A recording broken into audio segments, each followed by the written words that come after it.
हर खबर पर होगी आपकी पकड़। डाउनलोड कीजिए एबीपी लाइव ऐप। कोरोना के कसूरवार मौलाना साद का अब तक कहीं भी कुछ अता पता नहीं लग पाया है।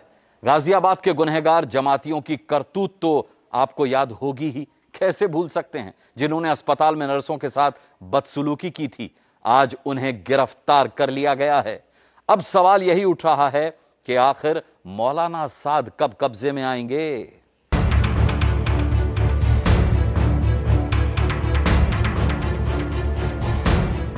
गाजियाबाद में मानवता के इन गुनहगारों को इनकी सजा मिली है और ये सलाखों के पीछे पहुंच चुके हैं।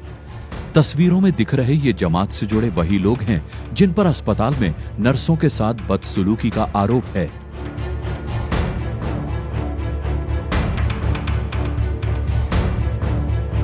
दो अप्रैल को इन लोगों ने अस्पताल में मौजूद नर्सों के साथ बदसलूकी की थी। इसके बाद ये लोग क्वारंटीन में थे। आज क्वारंटीन खत्म होने के बाद पुलिस ने नर्सों से बदसलूकी के आरोप में 5 जमातियों को गिरफ्तार कर लिया। तबलीगी जमात के इन आरोपियों को तो सजा मिल गई, लेकिन अब तक इनके सरगना की कोई खबर नहीं है।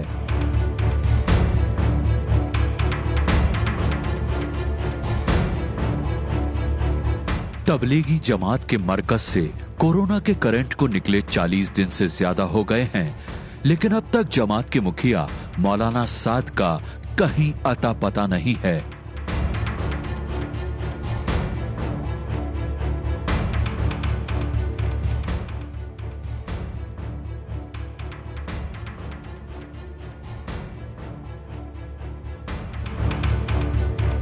कोरोना के कसूरवार मौलाना साद का ना तो पता चल रहा है और ना ही मौलाना साद सरकारी अस्पताल में कोरोना की जांच करवाने के लिए तैयार हैं। पुलिस ने प्राइवेट अस्पताल में कराए जांच की नेगेटिव रिपोर्ट को मानने से इनकार कर दिया है। दिल्ली पुलिस ने मौलाना साद और जमात के राज के लिए शिकंजा कसना अब शुरू कर दिया है। मौलाना साद के बेटे से पुलिस ने करीब 2 घंटे पूछताछ की, जिसमें चौंकाने वाला खुलासा हुआ। मौलाना साद के बेटे ने बताया कि कुछ जमाती चार्टर्ड प्लेन से भी आया करते थे।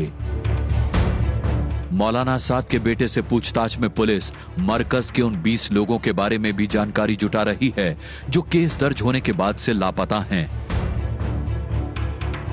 बताया जाता है कि कोरोना फैलाने को लेकर केस दर्ज होने के बाद से मरकज में मैनेजमेंट का काम संभालने वाले 20 लोग फरार हैं। चूंकि रमजान का महीना चल रहा है, इसीलिए पुलिस मौलाना साद के मामले को लेकर काफी संभल कर कदम उठा रही है। पुलिस सूत्रों के मुताबिक दिल्ली पुलिस इस मामले में फूंक फूंक कर कदम रख रही है, क्योंकि एक तरफ कोरोना का कहर और दूसरी तरफ रमजान का महीना चल रहा है। ऐसे में दिल्ली पुलिस नहीं चाहती कि किसी भी तरह की कोई अप्रिय स्थिति पैदा हो। दिल्ली पुलिस के एक आला अधिकारी ने कहा कि जरूरत पड़ने पर मौलाना साद के खिलाफ कोर्ट से गैर जमानती वारंट लिया जा सकता है। दरअसल मौलाना साद कानूनी दांव-पेच खेलकर खुद को बचा रहे हैं। दिल्ली पुलिस की तरफ से अब तक मौलाना साद को 4 नोटिस भेजे गए हैं, लेकिन इनमें से किसी में भी व्यक्तिगत तौर पर पेश होने की धारा नहीं लगाई गई है।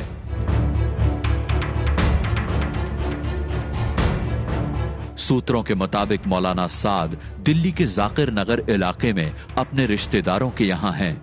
जाकिर नगर में रहकर ही वो अपने वकीलों के जरिए पुलिस की नोटिस का जवाब दे रहे हैं, लेकिन सामने नहीं आ रहे।